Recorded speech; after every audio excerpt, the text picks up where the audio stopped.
After Vrak 7 left the mess hall, the humans sat in silence for a long time. The air felt heavy, charged with everything they had heard over the past nights. Liam stared at the table, his fingers tracing circles on its surface. Olivia wiped away tears that had slipped down her cheeks, while Ava hugged her knees tightly to her chest, her eyes distant and unfocused. Ethan leaned back in his chair, arms crossed, but his usual sarcasm was gone, replaced by a quiet thoughtfulness. Noah, who had been the most resistant to Vrak 7's stories, now looked like he was carrying a weight too big for words. Finally, Liam broke the silence. "Do you think he meant all of it?" he asked softly, glancing at the others. "The shadows, the cults, the colonies. Do you think it's all real?" Olivia sighed, her voice trembling slightly. "I don't know if it matters if it's real or not. What matters is what we take from it." "What do you mean?" Ava asked, looking up for the first time in minutes. "I mean," Olivia hesitated, choosing her words carefully. "Even if some of those stories were exaggerated, or even made up, they still show us something about ourselves, about what we're capable of, the good and the bad." Ethan nodded slowly, his expression serious. He wasn't just telling us horror stories. He was showing us patterns, how fear can turn people against each other, how greed and arrogance can destroy things we don't even understand. But he also showed us moments of courage, of sacrifice, like those colonists on Mars. Noah rubbed his temples, his frustration giving way to something softer. "So, what? Are we supposed to carry all this around with us? Think about shadow creatures and underwater graves every time we look at the stars?" "Not exactly," Liam said, his voice firmer now. "We don't have to dwell on the darkness, but we should remember it. Remember where we've been so we don't repeat the same mistakes." Ava finally spoke up, her voice barely above a whisper. "But how do we even start? How do we make sure we don't mess everything up again?" "We take it one step at a time," Olivia replied. "We listen to each other. We try to be better, not perfect, just better.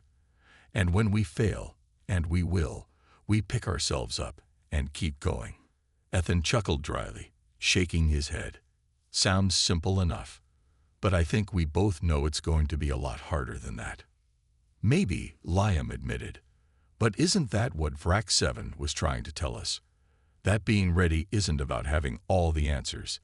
It's about being willing to face the questions, even when they're hard." Noah sighed heavily, running a hand through his short hair. "I still don't like it.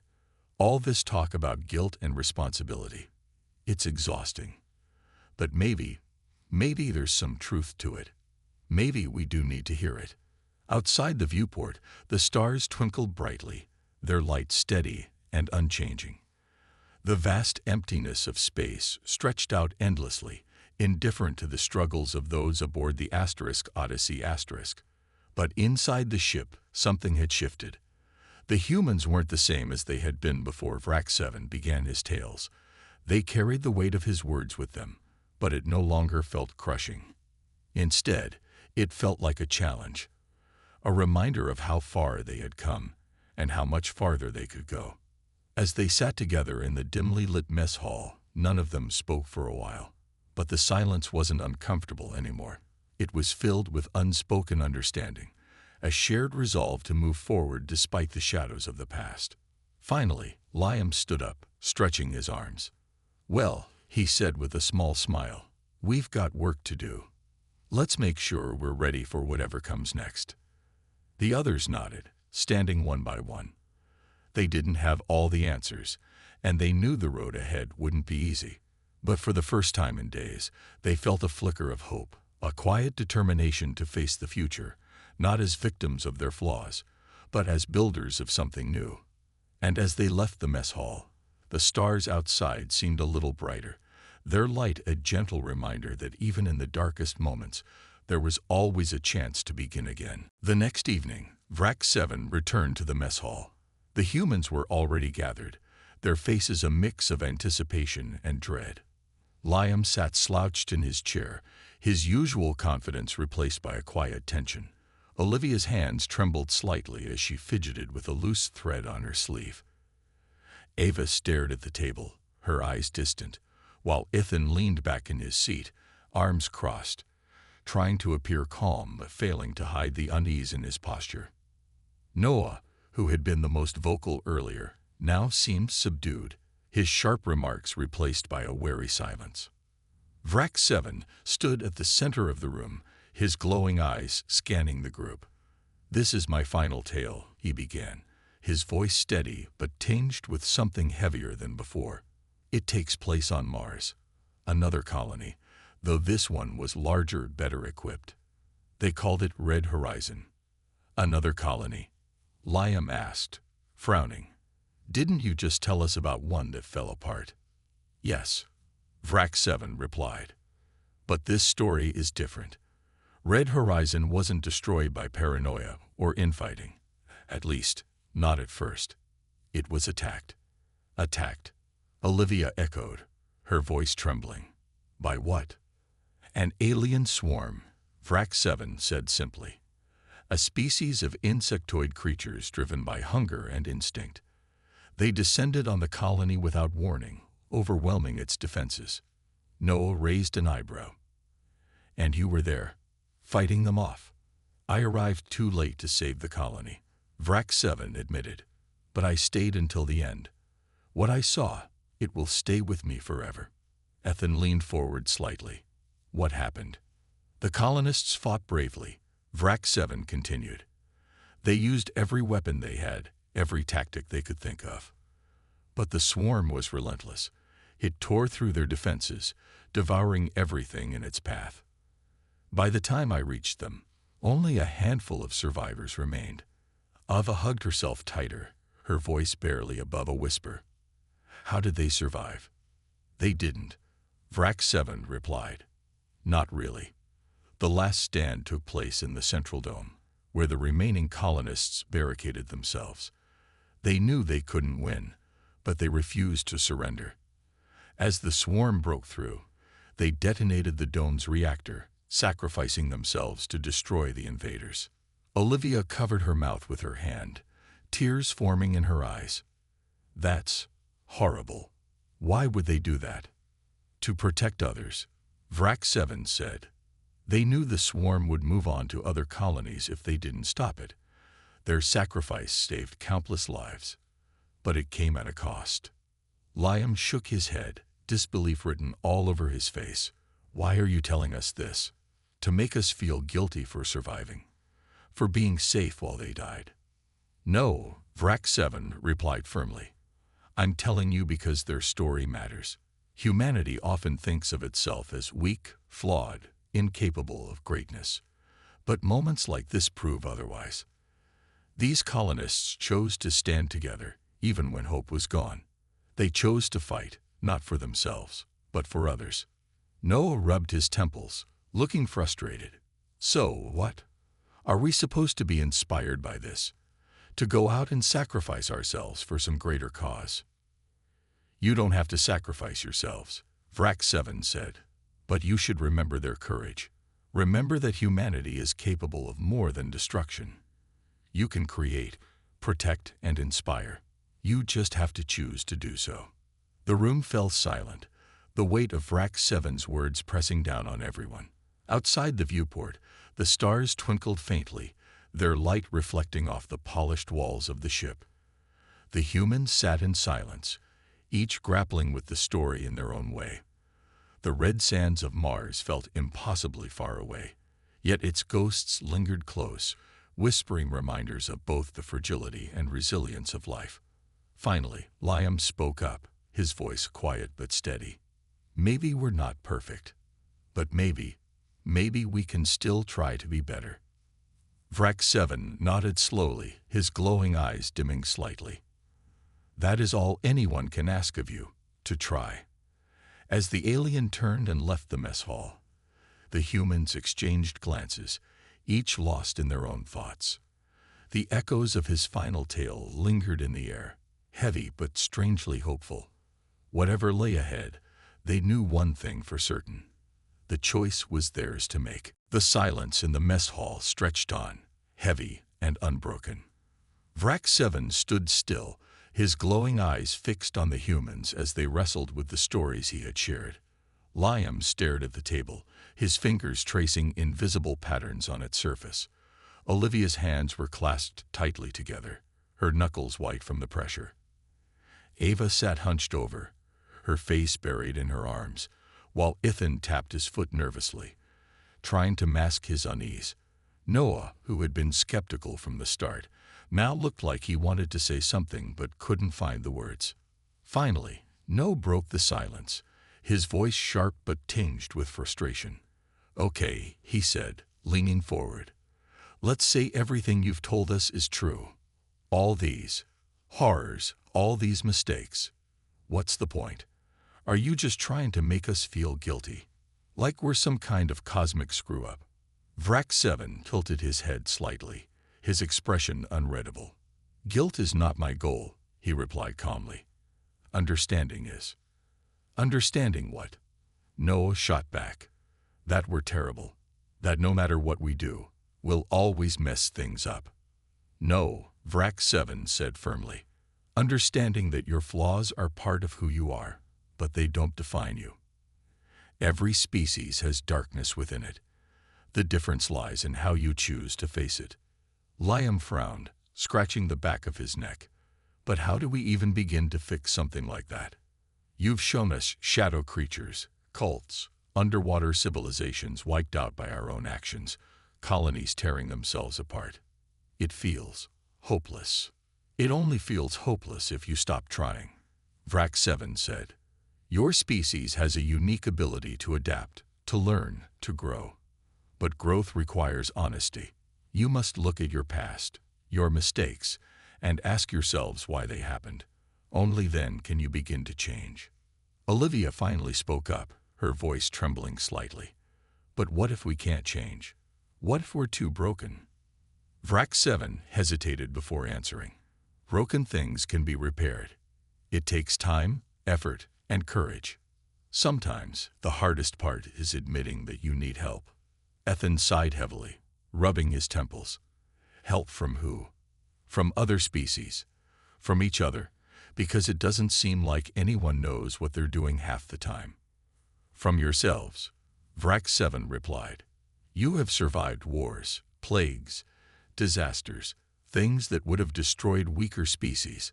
That resilience is rare, but survival isn't enough. You must decide what kind of future you want to build.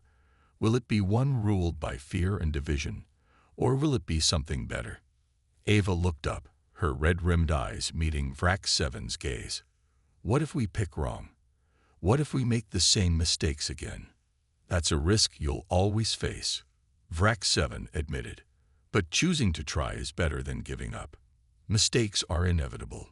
What matters is how you respond to them." Noah crossed his arms, his jaw tight. "So, what? We're supposed to carry all this guilt around forever? Keep thinking about every bad thing humanity has ever done every time we look at the stars?" "No," Vrak 7 said gently. "You carry the lessons, not the guilt. Learn from the shadows, but don't let them control you. Remember the lives lost, but focus on the ones you can save. Build bridges instead of walls." The room fell silent again, the tension easing slightly but still lingering in the air. Outside the viewport, the endless expanse of space stretched out before them, vast and unknowable. The stars twinkled faintly, indifferent to the struggles of those aboard the Odyssey *. For a moment, no one spoke. Then Liam whispered, almost to himself, "Maybe we're not ready yet, but maybe we can get there someday." Vrak 7 nodded slowly, his expression unreadable. "That is all anyone can ask of you, to try, to keep moving forward, even when the path is unclear." As the alien turned and left the mess hall, the humans exchanged glances, each lost in their own thoughts. The weight of his words lingered, pressing down on them, but also sparking something deeper, a flicker of resolve, perhaps, or the beginnings of understanding. Whatever it was It would stay with them long after the night ended. The mess hall felt heavier than usual as Vrax 7 prepared to share his next story.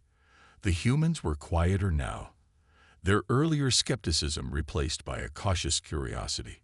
Liam sat with his elbows on the table, his fingers laced together as he stared at the alien intently. Olivia's green eyes darted between Vrax 7 and the others, searching for some kind of reassurance that wasn't there. Ava hugged her knees to her chest, her face pale and drawn. Ethan leaned back in his chair, arms crossed, but his clenched jaw betrayed his unease. Noah, who had been the most vocal before, now seemed subdued, his sharp remarks replaced by silence. Vrax 7 took a slow step forward, his glowing eyes scanning the group.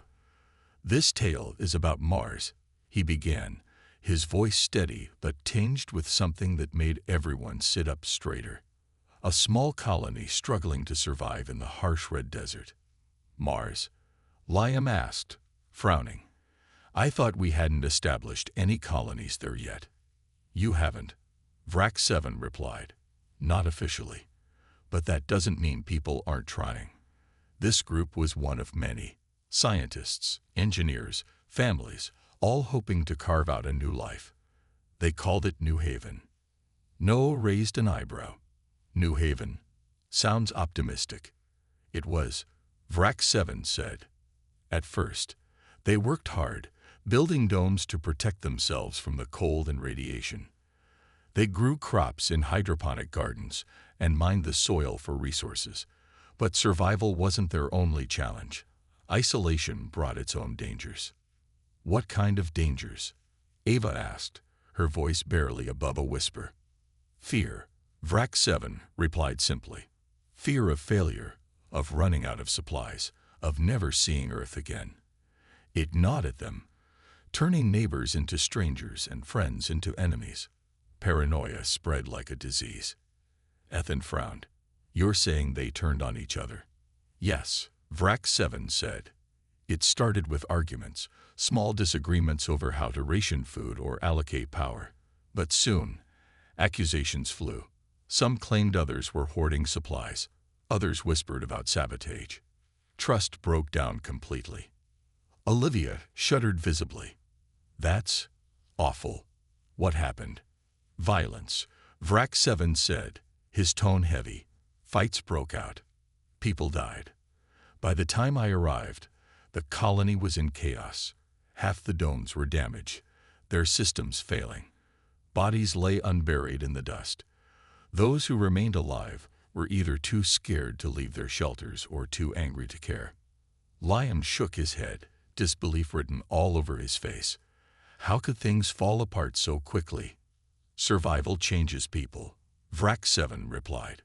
"When everything depends on limited resources, cooperation becomes fragile. Fear makes allies into enemies." Noah rubbed his temples, looking frustrated. "So what did you do? Did you try to stop them?" "I stayed until the end," Vrax 7 said. "Not because I believed I could save them, but because no one else deserved to die alone. When the swarm came, they were already broken." "The swarm?" Ava echoed, her voice trembling. "Yes," Vrax 7 said. "An insectoid species drawn to the colony's distress signals. They attacked without warning, overwhelming what little defenses remained. The colonists fought back, but they were too divided, too weak to stand together." Olivia looked away, tears forming in her eyes. "Did anyone survive?" "A few," Vrax 7 replied. "But not many. Those who lived carried scars, not just physical ones, but emotional. They blamed themselves, each other, even me. In the end, I left them to rebuild, or to fail." The room fell silent, the weight of the story pressing down on everyone. Liam stared at the table, his mind racing. Ava buried her face in her hands, while Ethan tapped his foot nervously against the floor. Even Noah, usually quick with a sarcastic remark, seemed lost in thought. Finally, Olivia spoke up, her voice soft and hesitant. Do you think humanity will always destroy itself like that? Turn on each other when things get hard?" Vrac 7 tilted his head, studying her carefully. Not always, he said, but often enough that you must be careful. Strength isn't measured by how much you can endure. It's measured by how you treat others when endurance feels impossible. Outside the viewport, the stars twinkled faintly, their light a distant reminder of the vastness beyond the ship.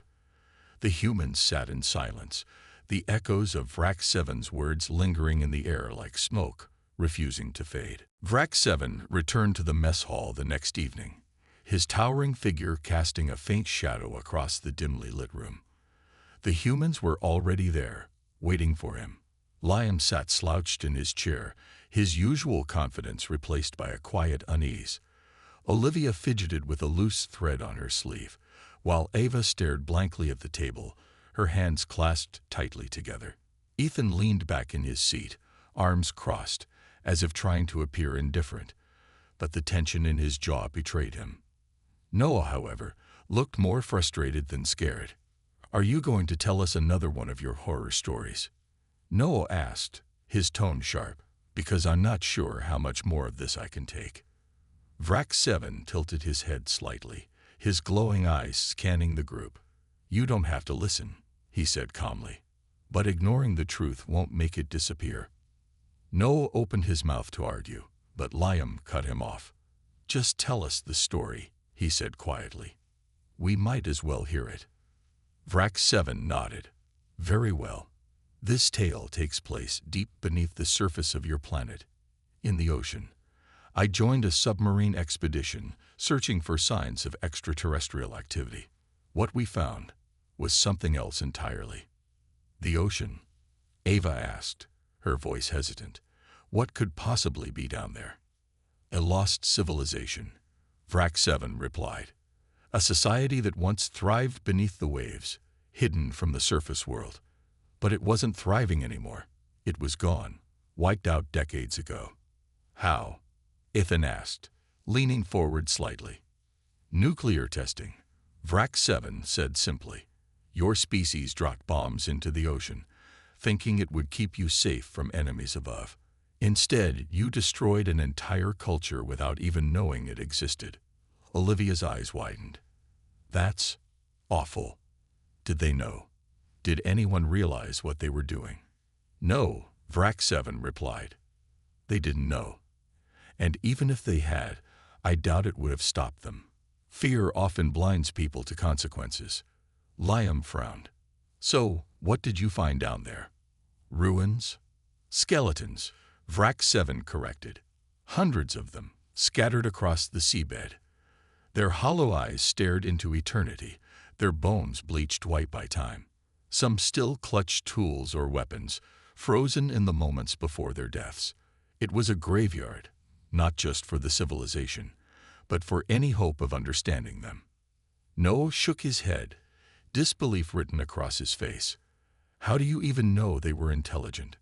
Maybe they were just fish people or something." "They built cities," Vrac 7 said firmly. "Complex structures carved into the rock beneath the ocean floor. They had art, music, language, all the markers of a thriving society. And you erased them." The room fell silent, the weight of the revelation pressing down on everyone. Liam rubbed his temples, while Olivia looked away, tears forming in her eyes. Ava hugged herself tighter, her knuckles white from gripping her own arms. "What about the crew?" Ethan finally asked. "What happened to the people on the submarine?" "One of them cracked," Vrac 7 said. "A man named Ryan. He couldn't handle the guilt. Every time he looked at the skeletons, he saw what your species had done. By the end of the mission, he was muttering to himself, refusing to leave his quarters. When we returned to the surface, he disappeared. No one knows where he went." "That's insane," Noel muttered under his breath. "How are we supposed to live with stuff like this, knowing what we're capable of?" "You don't live with it," Vrac 7 replied. "You learn from it. Guilt is a burden, yes, but it can also be a teacher. It reminds you of the cost of ignorance, of arrogance. It pushes you to do better." Ava finally spoke up, her voice trembling. "But what if we can't? What if we're too broken to fix ourselves? Vrak 7 hesitated before answering. Then you will fail. But failure is not inevitable. Humanity has faced extinction before, wars, plagues, disasters, and yet here you are. Still fighting, still trying. That resilience is rare, precious even. Don't waste it. As the alien finished speaking, the room grew quiet again. Outside the viewport, the stars shimmered faintly, their light reflecting off the polished metal walls of the ship. The humans sat in silence, each grappling with the story in their own way. The ocean depths felt impossibly far away, yet its ghosts lingered close, whispering reminders of the fragility of life and the weight of responsibility. The silence in the mess hall was thick, almost suffocating. Vrak 7 had finished his fourth tale, but the humans were still processing what they had heard. Liam stared at the table, his fingers drumming nervously against the surface. Olivia's face was pale, her green eyes wide with unease. Ava sat hunched over, her arms wrapped tightly around herself, as if trying to shield her body from an invisible chill. Even Ethan, who usually masked his emotions with sarcasm or jokes, looked deeply unsettled. Noah finally broke the silence, his voice sharp and tinged with frustration. "Okay, enough," he said, leaning forward. "Why are you doing this? Why tell us these stories? Are you trying to scare us? Make us think we're all monsters?" Vrak 7 tilted his head slightly, his glowing eyes meeting Noah's gaze without flinching. "Scaring you is not my goal," he replied calmly. "These stories are not meant to harm you. They are meant to prepare you." "Prepare us for what?" Noah shot back, his voice rising. "For some cosmic apocalypse. For shadow creatures or ancient voids swallowing the universe. Or maybe just for how terrible humans can be." "All of the above," Vrak 7 said simply. "And none of it. You misunderstand me. These tales are not warnings about specific threats. They are reflections, snapshots of your species' nature. Humanity has a unique ability to create beauty, to dream, to build wonders beyond imagination. But you also have the capacity for destruction, for cruelty, for chaos. Understanding that duality is crucial if you hope to survive among the stars." Liam frowned, scratching the back of his neck. "But why now? Why tell us this stuff while we're stuck on a ship in the middle of nowhere?" "Because you need to hear it," Vrak 7 said firmly. "You fight alongside other species, defend worlds, and believe yourselves ready for anything. But readiness isn't about being perfect. It's about knowing your weaknesses and facing them." Olivia finally spoke up, her voice trembling slightly. Do you think we're doomed? That no matter what we do, we'll always destroy ourselves?" Vrak 7 paused, considering her question. "Doomed is a strong word. Your species is young, inexperienced compared to others I've encountered. But youth brings potential. The question is whether you choose to grow or let your flaws consume you." Ava glanced up, her eyes red-rimmed. "It's hard to feel hopeful after hearing all of this. Everything you've told us, it's so dark, so hopeless." "It doesn't have to be," Vrak 7 replied gently. "Darkness exists everywhere, in every species. What matters is how you respond to it. Do you let it control you, or do you rise above it? That choice defines you, not the shadows, not the mistakes of the past." Ethan sighed heavily, rubbing his temples. "So, what?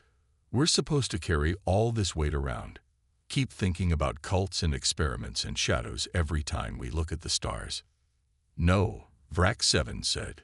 "You don't carry the weight alone. You share it, learn from it, and remember that even in the darkest moments, there is light. There are people like Emily, who stayed behind to take responsibility, like Daniel, who survived despite everything. Even Lucas, who held on to hope until the end." The room fell silent again, the tension easing slightly but still lingering in the air. Outside the viewport, the endless expanse of space stretched out before them, vast and unknowable. The stars twinkled faintly, indifferent to the struggles of those aboard the Odyssey *. For a moment, no one spoke. Then Olivia whispered, almost to herself, "Maybe we're not ready yet, but maybe we can get there someday." Vrac 7 nodded slowly, his expression unreadable. "That is all anyone can ask of you, to try, to keep moving forward, even when the path is unclear." As the alien stood and turned to leave, the humans exchanged glances, each lost in their own thoughts. The weight of his words lingered, pressing down on them, but also sparking something deeper, a flicker of resolve, perhaps, or the beginnings of understanding. Whatever it was, it would stay with them long after the night ended. Vrac 7's voice grew quieter, almost as if he were reluctant to continue. The humans in the mess hall exchanged uneasy glances, but no one spoke. They could sense that this next story would be different, darker, heavier. Liam shifted uncomfortably in his seat, while Olivia hugged her arms tightly around herself. "This tale takes place in the desert," Vrac 7 began, his glowing eyes fixed on some distant point beyond the viewport. It was a barren wasteland, hot during the day and bitterly cold at night. I had heard rumors of a group living there, far from civilization. A cult, they called themselves. "A cult?" Ava asked, her voice hesitant. "What kind of cult?" "They called it the Void," Vrac 7 replied. "They believed it was an ancient power, older than your planet itself. Their leader, a man named Caleb, claimed that by worshipping the Void, they could achieve eternal life." Noah frowned, clearly skeptical. "Eternal life? That sounds like something out of a bad movie." Vrac 7 ignored him, continuing his story. "I didn't believe it either when I first arrived, but what I saw, it was hard to dismiss. They lived in tents scattered across the sand, their faces painted with strange symbols. Every night, they gathered around a massive stone altar under the stars, and on that altar, they placed artifacts, objects pulsating with dark energy." "Artifacts?" Ethan asked, leaning forward slightly. "Like what?" "I don't know what they were," Vrac 7 admitted, "but they weren't human-made. They hummed faintly, as if alive. The cult used them in their rituals, chanting words I couldn't understand. Some members willingly subjected themselves to pain, cutting their skin, burning themselves, as offerings to the Void." Liam shook his head, disbelief written all over his face. Why would anyone do that? Why hurt themselves for something they can't even prove exists? "It wasn't just about proving its existence," Vrac 7 said. "For them, it was about devotion. Sacrifice. Caleb told me that only those who gave everything could hope to be saved when the Void consumed the world." Olivia shuddered visibly. "Consumed the world? What does that even mean?" Vrac 7 hesitated before answering. "He believed the Void would one day rise and destroy everything, sparing only those who were worthy. When I confronted him, asking why he thought humanity deserved such destruction, he smiled. 'Deserve has nothing to do with it,' he said. 'You can't stop what's coming.'" Ava looked down at her hands, her fingers trembling slightly. "Did you try to stop them? To make them leave?" "I did," Vrac 7 replied. "But they wouldn't listen. They were too far gone, consumed by their faith. In the end, I destroyed the artifacts. I hoped it would break their belief, force them to see reason." "And did it?" Noah asked, his tone sharp. "For a moment, yes," Vrac 7 said. "They panicked when the artifacts shattered, their chants dying in their throats. But Caleb, he only smiled wider. 'You think you've stopped us,' he said. 'The Void doesn't need objects. It's already here.'" The room fell silent, the weight of Vrac 7's words sinking in. Liam stared at the table, his mind racing. Olivia closed her eyes, as if trying to block out the image of the cult. Ava clutched her arms tighter around herself, while Ethan rubbed the back of his neck, looking troubled. "What happened after that?" Liam finally asked, breaking the silence. "I left," Vrac 7 said simply. I couldn't stay any longer. The desert felt wrong, tainted. And Caleb's words, they stayed with me. Even now, I wonder if he was right. You don't really believe that, do you? Olivia asked, her voice barely above a whisper.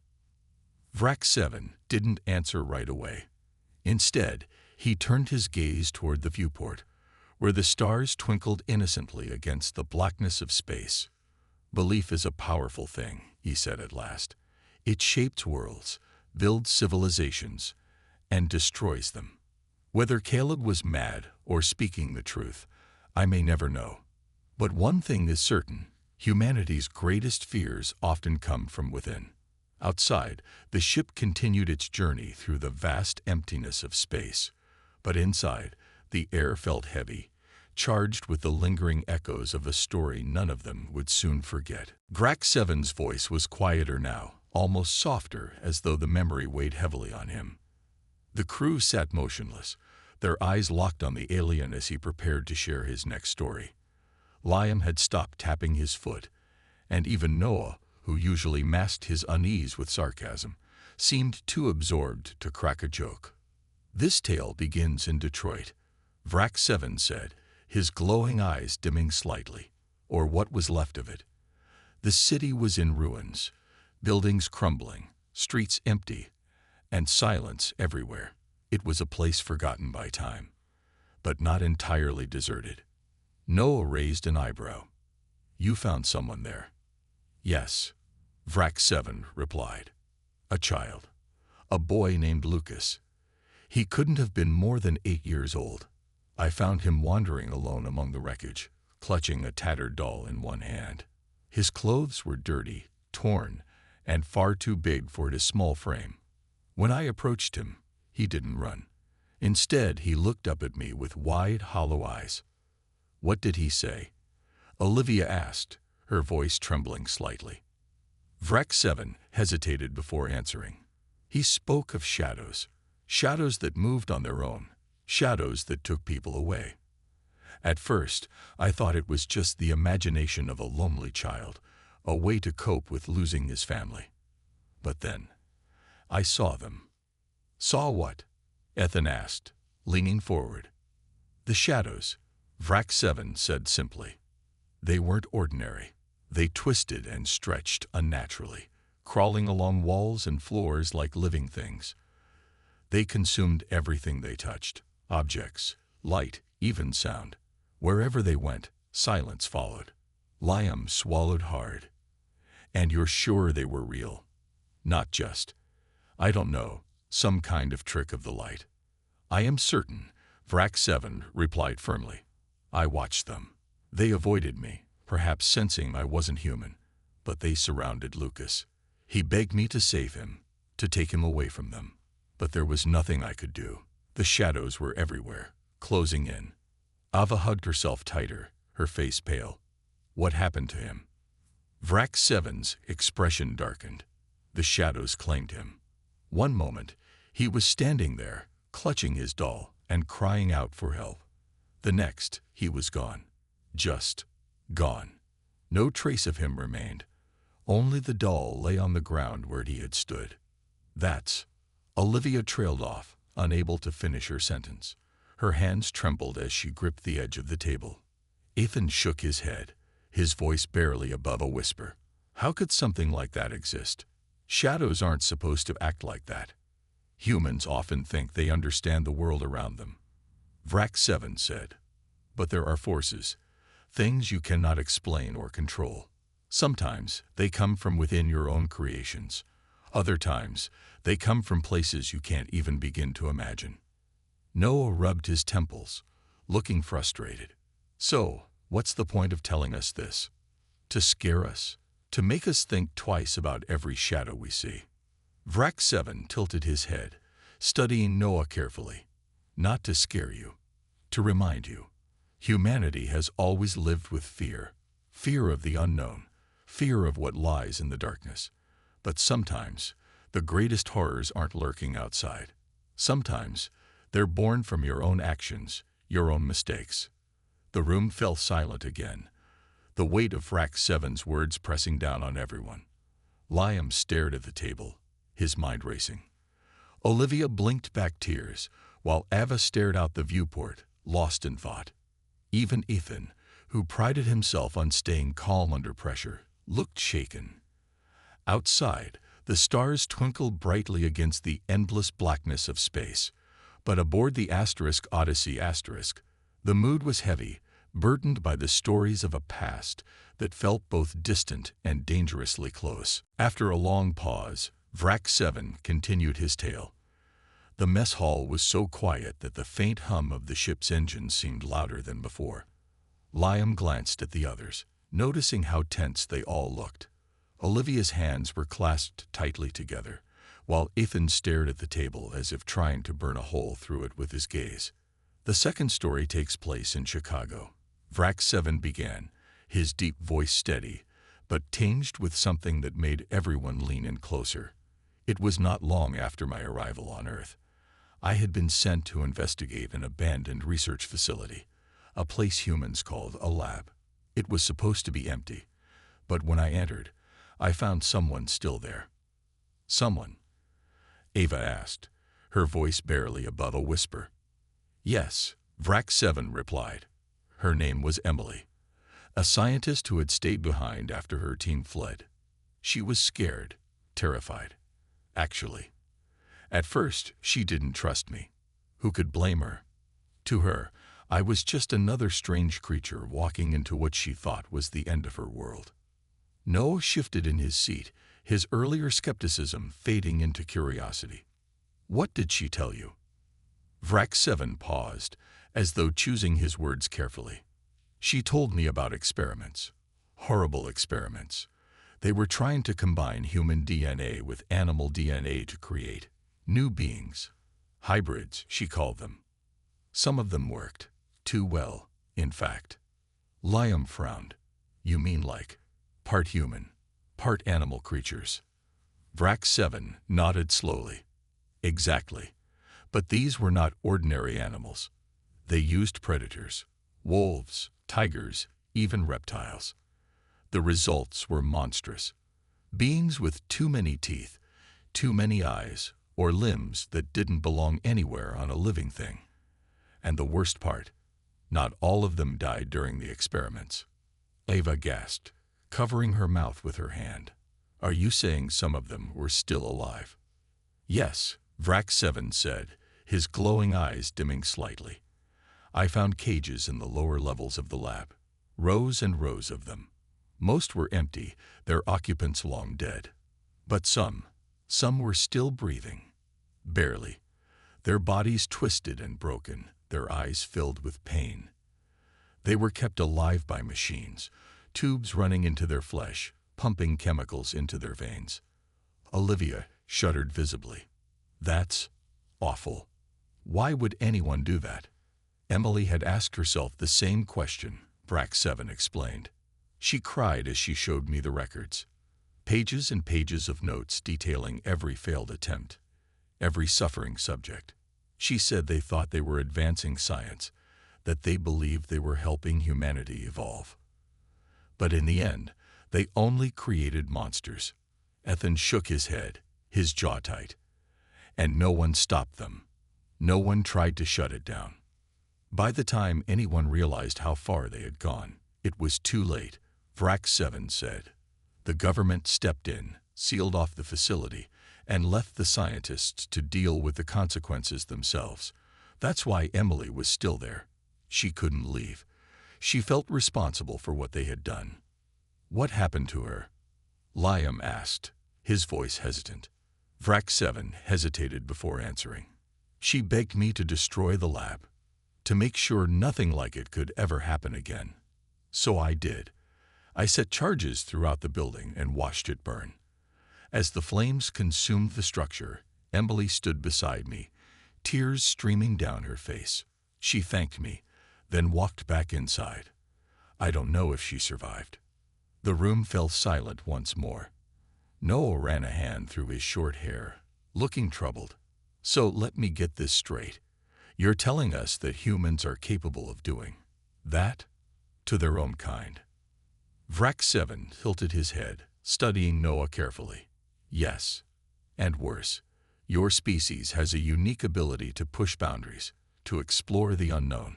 But sometimes that desire leads you to places you shouldn't go, places where morality is forgotten, and suffering becomes acceptable in the name of progress. Olivia looked away, unable to meet the alien's piercing gaze. Ava hugged herself tightly, as if trying to ward off a chill. Even Ethan, usually the most skeptical of the group, seemed shaken. Outside the viewport, the stars continued to shine brightly, oblivious to the darkness swirling within the hearts of those aboard the Odyssey.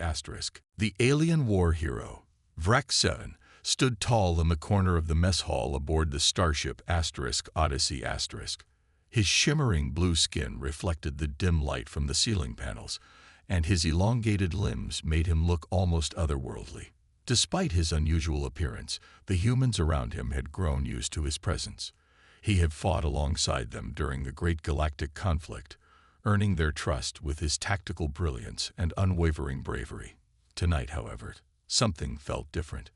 Liam, a young soldier with messy brown hair and a nervous habit of tapping his foot, sat closest to Vrak 7. Across from him was Olivia, her sharp green eyes watching the alien closely. Next to her were Ethan, Ava, and Noah, all leaning forward slightly as if bracing themselves for what was about to come. The room was quiet except for the faint hum of the ship's engines echoing through the walls. Vrak 7 tilted his head, studying each of them before speaking. His voice was calm but carried an unsettling weight that made everyone sit up straighter. "I have seen many things," he began, his glowing eyes scanning the group. "Things that will stay with me long after this war is over. Things I think you should hear." Noah raised an eyebrow, clearly skeptical. "What kind of things?"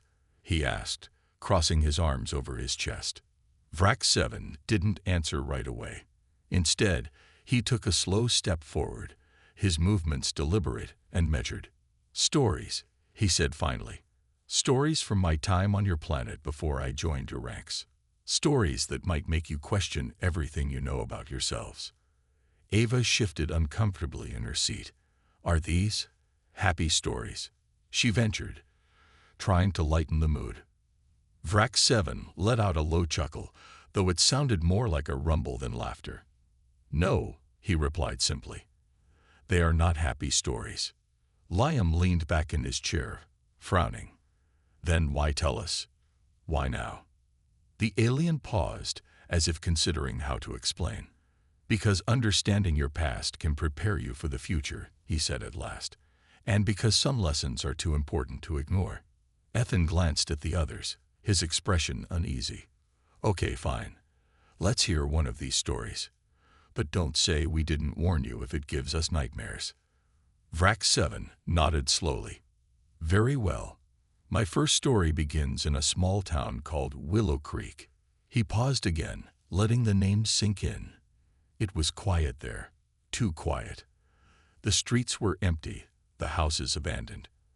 At first, I thought it was just another casualty of the war. But then I met Daniel. "Daniel," Olivia echoed, her curiosity piqued despite herself. "Yes," Vrak 7 continued. "He was the only survivor I found.